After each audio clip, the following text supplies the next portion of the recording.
Hey Craniamites, myself Dr. Manpreet Sia. Welcome to the second episode of Physiology. आज अपन बात करेंगे total body water के बारे में. ठीक है, आपको पता है water is very important in human beings. ठीक है, तो इस वाटर का परसेंटेज लेवल आपको याद रखना बहुत ज़रूरी है. ये जो चैप्टर है ये बहुत शॉर्ट चैप्टर है, शॉर्ट वीडियो बनेगा इसका भी.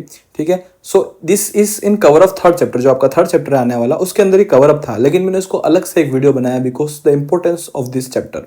ठीक है, जब अपन एक साथ कुछ चीज़ पढ़ लेते हैं तो उसकी वैल्यू कम हो जाती है, लेकिन अपन को किसी चीज़ के लिए वापस से कोई चीज़ देखनी पड़ती है, एक स्पेशल वीडियो होगा उसके लिए, तो we have to pay attention. ठीक है, so for that time of that much of attention you have to give to this chapter. तो water level is very important.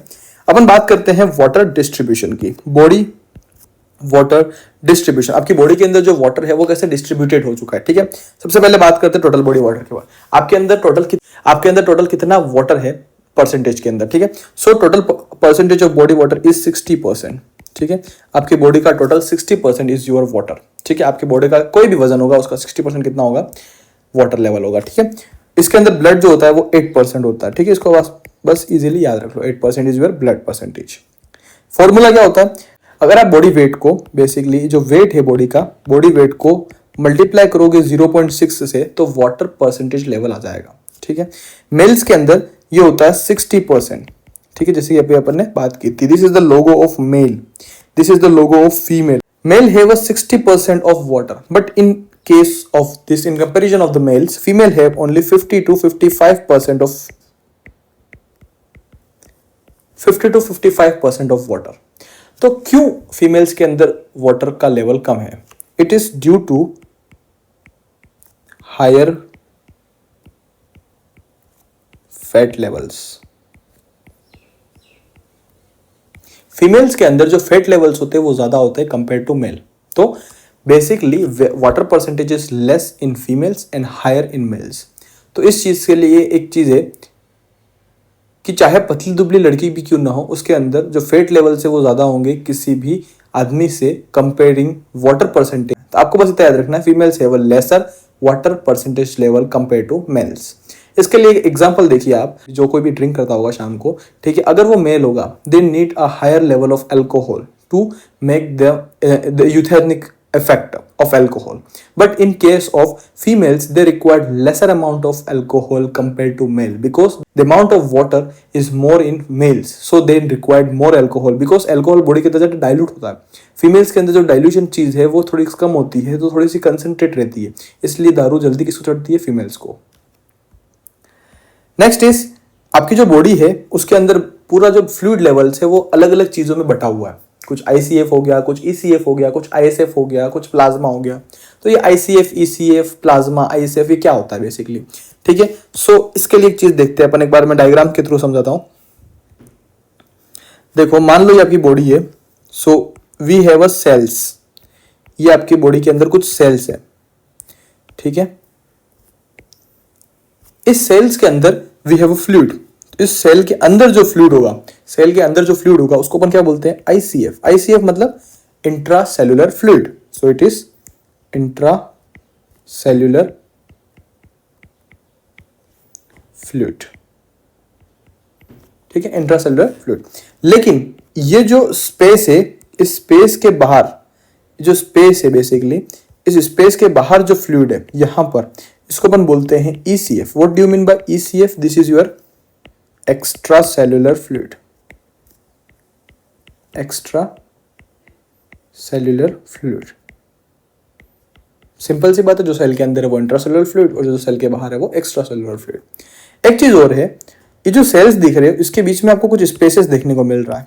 ठीक है, इस स्पेस को अपन बोलते हैं इंटरस्टिशियम. इस स्पेस को अपन क्या बोलते हैं, इंटरस्टिशियम. और यहां पर जो फ्लूइड लेवल प्रेजेंट होंगे इसको अपन बोलते हैं interstitial fluid, ISF. What do you mean bye ISF? Interstitial fluid levels. ठीक है, ISF इंटरस्टिशियल फ्लूइड. तो इनका परसेंटेज जानना जरूरी है, एग्जाम में पूछा जाता है. तो ICF का मतलब क्या होता पड़ गया आपको, ICF is your intra cellular fluids. ये होता है सबसे ज्यादा एडल्ट्स के अंदर. This is your 40%. 40% ICF complete होता है मेल्स के अंदर. ठीक है, एडल्ट्स के अंदर. ECF extra cellular fluids, this cover up of your 20%. 20% ECF extra cellular fluid जो होता है वो टोटल बॉडी वाटर का बॉडी के अंदर प्रेजेंट होता है। ठीक है, ये जो 40% और 20% ये किसके वैल्यू पे पढ़ रहे हैं अपन, बॉडी वेट के हिसाब से पढ़ रहे हैं अपन। ठीक है, so it is total body weight, not water, total body weight, 20% total body weight. ठीक है, और इससे एक चीज अपन को क्या पता पड़ी, that ECF is lower, ECF address में कम होता है देन ICF। बॉडी के अंदर ICF ज्यादा होता है, इंटरसेलुलर फ्लूइड ज्यादा होता है। और एक चीज और है, आपको अगर आपकी बॉडी से फ्लूइड लॉस करना है, स्वेटिंग के थ्रू, डायरिया के थ्रू, वॉमिटिंग के थ्रू, किसी के भी थ्रू अगर फ्लूइड लॉस हो रहा है तो वो कौन सा फ्लूइड लॉस होगा, जो सेल के अंदर है, जो सेल के बाहर है। यस, जो सेल के बाहर है। तो आप कौन सा फ्लूइड रिमूव कर सकते हो, ECF को आप वॉमिटिंग के थ्रू रिमूव कर सकते हो, ECF को आप डायरिया के थ्रू रिमूव कर सकते हो, ECF को आप स्वेटिंग के थ्रू रिमूव कर सकते हो। लेकिन ICF को निकालने के लिए आपको बहुत ज्यादा प्रेशर चाहिएगा, you have to burst your cell to remove the cellular fluids. ठीक है, तो ICF को अपन इजीली रिमूव नहीं कर सकते, इंट्रासेलुलर फ्लूइड को अपन इजीली रिमूव नहीं कर सकते, लेकिन जो एक्स्ट्रा सेलुलर फ्लूइड होता है इसको अपन इजीली रिमूव कर सकते हैं। ठीक है, तो इसी के लिए एक बार टेबल देख लेते हैं, टेबल से थोड़ा सा जो पॉइंट ऑफ व्यू थोड़ा सा इजी हो जाएगा। तो अपन ने बात की था टोटल बॉडी वाटर का, जो कि कितना होता है आपके पास, 60%।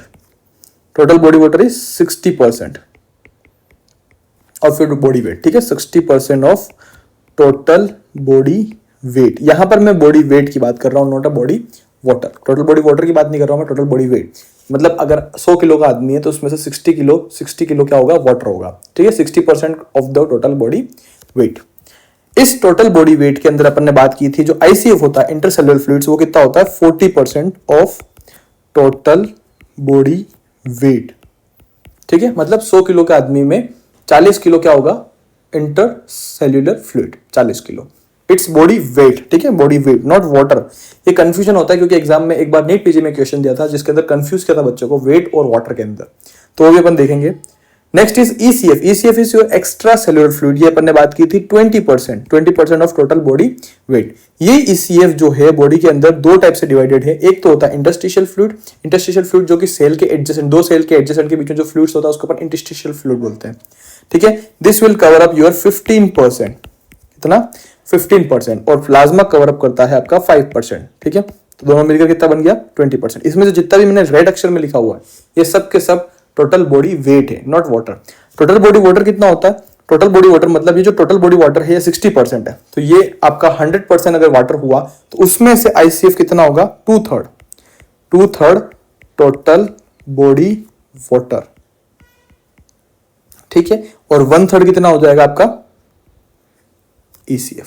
ठीक है, 1/3 कितना हो जाएगा ECF। 1/3 मतलब अगर मान लो कि ये 60% को मैं सर्कल में बनाता हूं, दिस 60% अगर मैं सर्कल में बनाता हूं तो इसमें से जो ये 2/3 एरिया होगा, बेसिकली 2/3 एरिया मतलब ये 2/3 एरिया है बेसिकली, ये क्या होगा, ICF होगा, और ये जो 1/3 एरिया वो क्या होगा, आप ECF होगा। ठीक है, तो इस टाइप से कंफ्यूज कर देता। अगर मैं इसको परसेंटेज में लिखूं तो 1/3 कितना हो जाएगा, बेसिकली 33%। वेरी गुड, 33%, और जो बचा हुआ वो कितना हो जाएगा, ICF। ठीक है, तो इसी चीज को न्यूमेरिकल्स में घुमा घुमा के कंफ्यूज किया था एक पीजी के क्वेश्चंस के अंदर। ठीक है, अपन जब PYQ सेशन करेंगे फिजियोलॉजी का उसके अंदर अपन ये क्वेश्चन की बात करेंगे। बस आपको कंफ्यूज नहीं होना है बॉडी वेट के अंदर और टोटल बॉडी वाटर के अंदर। ठीक है, सो ISF इंटरस्टिशियल फ्लूइड अपन ने कितना पढ़ा, 15%, एंड प्लाज्मा इज योर 5%। कुछ लेवल जो होता है वो ट्रांससेलुलर फ्लूइड का भी होता है। ट्रांससेलुलर फ्लूइड का मतलब क्या होता है, बेसिकली सिर्फ इतना पूछते, परसेंटेज से कोई मतलब नहीं है, कुछ फ्यू परसेंट जो होता है वो ट्रांससेलुलर फ्लूइड का भी होता है। लेकिन ट्रांससेलुलर फ्लूइड होता क्या है, तो इसको याद रखो, fluid between joints, fluid between joints को अपन ट्रांससेलुलर फ्लूइड बोलते हैं। मतलब आपके जो दो नीस है बेसिकली, ठीक है, दो नीस मतलब जो दो बोन्स है, नी के बोन्स है, इसके बीच में जो फ्लूइड प्रेजेंट है उसको अपन बोलते हैं ट्रांससेलुलर फ्लूइड्स। ठीक है, तो इसी को अपन ट्रांससेलुलर फ्लूइड बोलते हैं। ठीक है, चाहे वो ह्यूमरस के बीच में हो, चाहे वो अल्ना के बीच में हो, कहीं पे भी हो, किसी भी बोन के बीच में जो साइनोवियल फ्लूइड प्रेजेंट है उसको अपन ट्रांससेलुलर फ्लूइड बोलते हैं। इसके बाद जो आयंस है, वेरी इंपॉर्टेंट, आपने बहुत सारे आयंस पढ़े होंगे, सोडियम, पोटेशियम, कैल्शियम। ठीक है, ये सारे के सारे पॉजिटिव चार्ज आयंस है, this all are positive charge ions. तो कोई भी आयन के ऊपर पॉजिटिव चार्ज है, this will show your cation energy to your water levels, yes, cation levels to your fluid levels. ठीक है, सो जिस भी आयन के ऊपर पॉजिटिव चार्ज है, this will show you a positive cation energy to your fluid levels. कौन कौन से हो गए, सोडियम हो गया, पोटेशियम हो गया, कैल्शियम हो गया, मैग्नीशियम हो गया बेसिकली, ठीक है। Sodium, potassium, calcium, magnesium, this all have a positive ion and this will shows you cation power to the fluid. वही बात करते हैं अगर अपन मेजर एनायंस की, मेजर एनायंस के ऊपर आपको पता है माइनस चार्ज होगा, ठीक है। मेजर एनायंस है माइनस चार्ज बेसिकली, क्लोरीन हो गया आपका, बाइकार्बोनेट हो गया, ठीक है, फॉस्फेट लेवल हो गया, और प्लाज्मा प्रोटीन्स हो गए। प्लाज्मा प्रोटीन्स क्या होता है बेसिकली, आपने एक एल्बुमिन, आपने प्रोटीन्स पढ़े होंगे, एल्बुमिन हो गया बेसिकली, ठीक है। This are all plasma proteins, जो कि प्लाज्मा के प्रोटीन्स है, ठीक है। एल्बुमिन हो गया, फिब्रिलिन हो गया, जितने भी प्रोटीन्स हैं बेसिकली वो सारे सारे नेगेटिव चार्ज के होते हैं, ठीक है, नेगेटिव चार्ज के होते हैं। और इसी चीज से एक चीज और समझाता हूं मैं आपको। देखो प्लाज्मा प्रोटीन्स नेगेटिव क्यों होते हैं, प्लाज्मा प्रोटीन्स नेगेटिव क्यों होते हैं, इसके लिए कॉन्सेप्ट समझो। वैसे अपन ये चीज डिटेल में पढ़ेंगे रीनल चैप्टर के अंदर, लेकिन फिर भी अभी याद कर लेते हैं। आपको एक चीज पता होगा, पॉजिटिव और नेगेटिव जो होता है वो आपस में अट्रैक्ट करता है, ठीक है। पॉजिटिव चार्ज और नेगेटिव चार्ज को अगर मैं पास पास ले आऊं तो आपस में अट्रैक्ट करेगा। अगर मैं पॉजिटिव और पॉजिटिव को पास में लाऊंगा तो ये रिपल करेगा। सेम विथ अगर मैं नेगेटिव को पॉजिटिव के पास लाऊंगा तो अट्रैक्ट करेगा, और अगर मैं नेगेटिव को नेगेटिव के पास लाऊंगा तो रिपल करेगा, ठीक है। और आपको पता है you have a basement membrane, this is your basement membrane. Basement membrane कहां पे होता है, किडनीज के अंदर होता है बेसिकली, ठीक है। This basement membrane have a negative charge, this basement membrane have a negative charge. Basement membrane के अंदर बेसिकली नेगेटिव चार्ज होता है। तो अगर मान लो कि बॉडी के अंदर से एल्बुमिन आया, एल्बुमिन आया, ये ब्लड के थ्रू एल्बुमिन आ रहा है, इस albumin also have a negative charge basically. ये एल्बुमिन आया इसके पास में, basement membrane also have a negative charge. तो क्या होता है बेसिकली, अपनी बॉडी ऐसी बनाई है कि बेसमेंट मेम्ब्रेन, मतलब अगर मान लो बेसमेंट मेम्ब्रेन से फिल्टर हुआ तो वो कहां चला जाएगा, यूरिन में चला जाएगा। बट अगर यहां से अगर वो फिल्टर ही नहीं हुआ, ये एल्बुमिन जो है वो इधर से फिल्टर ही नहीं हुआ, तो यूरिन के अंदर आएगा ही नहीं। तो अगर मान लो कि ये एल्बुमिन बेसमेंट मेम्ब्रेन के पास में आया तो ये क्या नेगेटिव नेगेटिव चार्ज रिपल करेंगे और दूर चला जाएगा। लेकिन अगर मान लो बेसमेंट मेम्ब्रेन खराब हो गई है, ये जो एल्बुमिन है बेसिकली, ये एल्बुमिन अगर मान लो इसको क्रॉस कर गया और कहां पर आ गया, यूरिन में आ गया बेसिकली, ठीक है। और if a patient having a protein in urine, it is known as proteinuria, proteinuria, it's a nephrotic syndrome basically, ठीक है। नेफ्रोटिक या नेफ्राइटिक सिंड्रोम दोनों के अंदर प्रोटीन आता है, तो ये तो दिक्कत हो गई बेसिकली, ठीक है। तो इसीलिए भगवान ने क्या बनाया था, अपनी बेसमेंट मेम्ब्रेन को कैसा बनाया, पॉजिटिव नेगेटिव चार्ज बनाया बेसिकली, ताकि जो प्रोटीन से वो रिपल ना करे। तो इससे आप एक चीज याद रख लो इस पूरी कहानी से।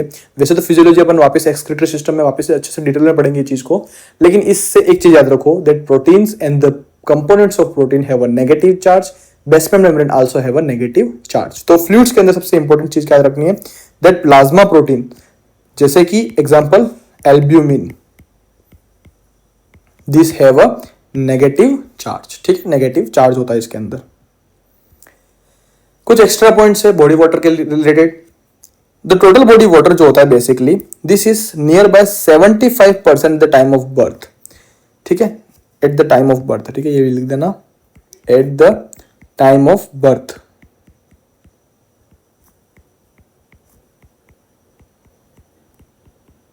ठीक है, बर्थ वेट का टोटल 75% जो होता है वो क्या होता है, टोटल बॉडी वाटर। जैसे कि अपन 60% पढ़ा था एडल्ट के अंदर, एक बच्चा जब नवजात शिशु है बेसिकली, उस टाइम पे उसका बर्थ वेट का 75% ओनली वाटर होता है, ठीक है। और अपन ने अभी बात की थी कि females have a lesser percentage of water compare to males. उसके बाद आईसीएफ ईसीएफ में कंफ्यूजन रहता है बहुत से बच्चों को, आईसीएफ ज्यादा होता है ईसीएफ ज्यादा होता है। इसके लिए एक शॉर्ट स्वीट टेबल बना रखी है मैंने, आईसीएफ वर्सेस ईसीएफ। अपन ने बात की थी after 3 months to till death patient have a higher ICF, ठीक है। कितना होता है ईसीएफ से, ICF level is 40%, ECF level is 20%। ये तो अपन ने एडल्ट की बात की थी। लेकिन यहां पर एक चेक है बेसिकली, एक तो होता है बिफोर बर्थ। बिफोर बर्थ मतलब प्री टर्म बेबी, जो बेबी अभी तक जिसका जन्म नहीं हुआ, प्री टर्म बेबी है। इसके अंदर क्या होता है, जो ईसीएफ लेवल होता है, ECF level is more than ICF. ECF level ज्यादा होता है आईसीएफ के कंपैरिजन में इन प्री टर्म बेबी, जो बच्चे अभी तक पैदा नहीं हुए प्री टर्म बेबी के अंदर, ठीक है। लेकिन सबसे इंपॉर्टेंट है मेरे लिए ये वाला पॉइंट याद रखना, दैट एट द 3 months, जब बच्चा पैदा हुआ, बर्थ हुआ, और 3 महीने तक बॉडी के अंदर क्या होता है, ईसीएफ जो होता है it is equals to ICF. Very important, ECF is equals to ICF. तो एक चीज मैं यहां से कंक्लूड कर सकता हूं, दैट बेबीज, जो छोटे बच्चे होते हैं, have more ECF compare to adult. ठीक है, मतलब एडल्ट्स के अंदर आईसीएफ ज्यादा होता है, ईसीएफ कम होता है, लेकिन जो बच्चे होते हैं 3 महीने तक के, वो ईसीएफ और आईसीएफ दोनों बराबर होता है। ठीक है, और जो प्रीटर्म बेबी होते हैं, जो अभी तक पैदा नहीं हुए, उनके अंदर आईसीएफ कम होता है कंपेयर टू ईसीएफ। ठीक है, तो इधर से क्लिनिकल इंपोर्टेंस है, क्लिनिकल चेक पॉइंट है that infants have a higher ECF, ये अपन ने बात की थी। तो this will lead to severe diarrhoea in case diarrhoea happens to baby. अगर बच्चे के अंदर डायरिया होता है और एक एडल्ट के अंदर डायरिया होता है, तो सीवियर केस कौन सा होगा, बच्चे वाला या एडल्ट वाला? यस, बच्चे वाला। क्यों? क्योंकि आपको पता है जब भी डायरिया होगा तो बॉडी के अंदर से कौन सा वाटर लेवल निकलेगा, आपको पता है, ECF. ECF is easy to remove, easy to remove. अपन ने स्टार्टिंग ऑफ द चैप्टर बात की थी, जब भी पर्सन को वॉमिटिंग हो रही है, डायरिया हो रहा है, स्वेटिंग हो रही है, तो कौन सा फ्लूइड वो इजीली रिमूव कर सकता है? ईसीएफ, एक्स्ट्रा सेलुलर फ्लूइड, क्योंकि वो सेल्स के बाहर है, उसको इजीली रिमूव कर सकता है। लेकिन आईसीएफ को इजीली रिमूव नहीं कर सकता। We can not remove ICF easily, ICF को अपन इजीली रिमूव नहीं कर सकते, लेकिन इजीली किसको रिमूव कर सकते हैं? ईसीएफ को। और आपको पता है ईसीएफ का परसेंटेज किस में ज्यादा है? बेबीज के अंदर। सो अपन ने बात की थी that infants have a higher ECF, infants के अंदर ईसीएफ ज्यादा होता है, जिसकी वजह से they are prone to severe diarrhoea. ठीक है, जो कि इंपॉर्टेंट है। ठीक है, इसके अंदर कुछ चेक पॉइंट्स है जो कि इंपॉर्टेंट है, जो कि अपन बात करेंगे नेक्स्ट वीडियो के अंदर। तब तक के लिए thank you. My self doctor Manpreet Singh. देखते रहिए क्रेनियम मेट्स। अपन मिलते हैं थर्ड चैप्टर के अंदर। Thank you.